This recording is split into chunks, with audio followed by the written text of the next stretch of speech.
Pernah kepikiran nggak, apa sih sebetulnya arti menjadi seorang mukmin yang kuat di zaman sekarang?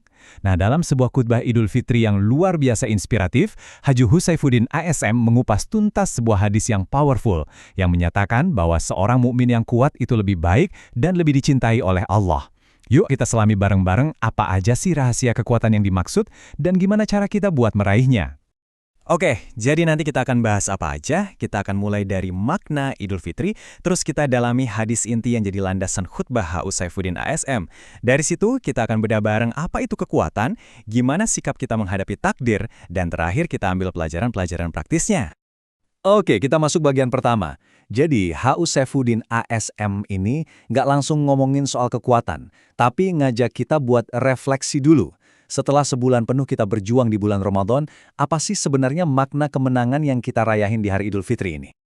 HU Saifuddin ASM membuka khutbahnya dengan kalimat yang puitis, tapi juga dalam banget nih. Coba bayangin deh, ini gambaran tentang kesetaraan kita semua. Di lapangan pas sholat Id, nggak ada lagi tuh jabatan, status sosial, semua sama. Cuma ada kita, duduk bersimpuh, beratapkan langit, beralaskan bumi. Ini fondasi kerendahan hati sebelum kita ngomongin soal kekuatan. Jadi kenapa sih kekuatan itu jadi penting banget? Karena menurut HU Saifuddin ASM, Ramadan itu ibaratnya tempat kita digembleng. Bulan ini benar-benar menguji kekuatan fisik kita pas puasa, kekuatan rohani kita pas ngelawan hawa nafsu, dan bahkan kekuatan ekonomi kita lewat zakat. Ramadan itu udah jadi bukti kalau kita ini sebetulnya mampu jadi kuat. Pertanyaannya, kekuatan yang kayak gimana yang dicintai Allah? Nah, disinilah kita sampai ke jantung pesannya HU Saifuddin ASM. Semua pemikirannya tentang kekuatan ini berpusat pada satu hadis yang spesifik banget dari Imam Muslim. Hadis inilah yang jadi pilar utama dari seluruh khutbahnya. Yuk kita lihat bunyinya. Coba deh perhatiin baik-baik. Rasulullah SAW dengan tegas bilang kalau mukmin yang kuat itu lebih baik dan lebih dicintai Allah. Ini jelas banget ya, sebuah preferensi. Tapi, ada satu kalimat kunci yang digarisbawahi oleh Haji Saifuddin ASM di akhir, pada masing-masing memang terdapat kebaikan. Jadi ini bukan soal ngejudge, tapi soal motivasi buat kita naik level. Kalau dengar kata kuat, apa yang pertama kali muncul di kepala? Mungkin otot? Fisik ya? Tentu nggak sesederhana itu.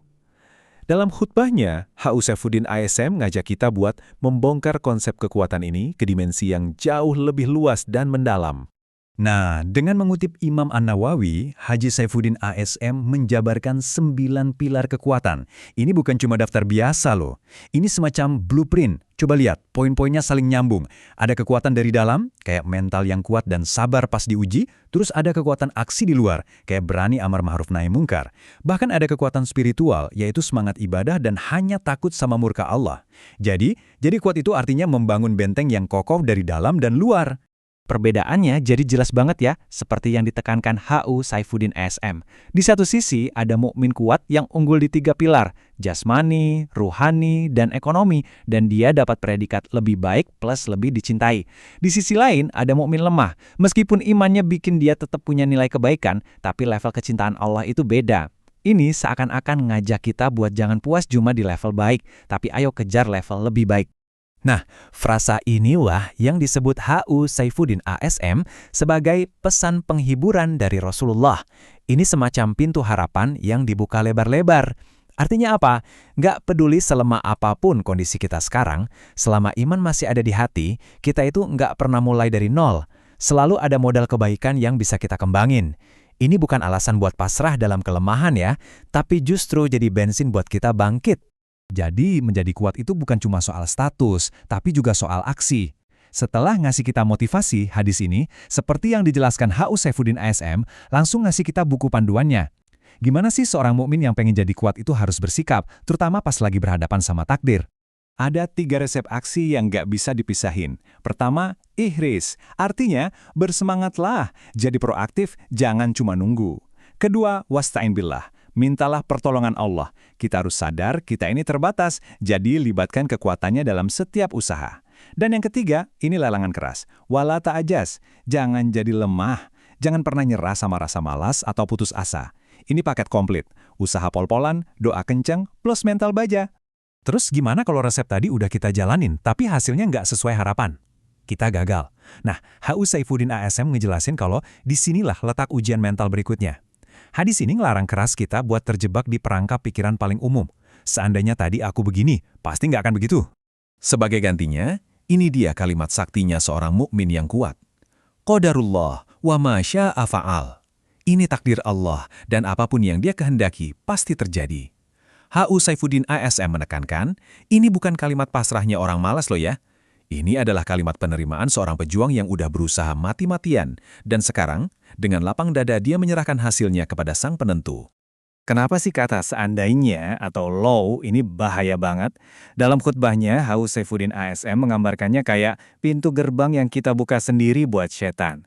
Begitu pintunya kebuka, masuk deh tuh penyesalan, keluh kesah, angan-angan kosong, yang ujung-ujungnya cuma ngabisin energi dan nggak ngubah apa-apa.